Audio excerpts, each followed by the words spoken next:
C Joseph Vijay எனும் நான்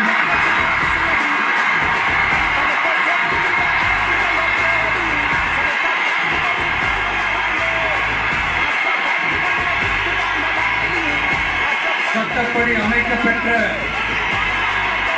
இந்திய அரசியல் அமைப்பின்பால் உண்மையான நம்பிக்கையும் மாறா பற்றும் கொண்டிருப்பேன் என்றும் இந்திய நாட்டின் ஒப்பில்லாத முழு முதல் ஆட்சியையும் ஒருமையையும் நிலை நிறுத்துவேன் என்றும் தமிழ்நாட்டு அரசின் முதலமைச்சராக உண்மையாகவும் உளச்சான்றின் படியும் என் கடமைகளை நிறைவேற்றுவேன் என்றும் அரசியல் அமைப்பிற்கும் சட்டத்திற்கும் இணங்க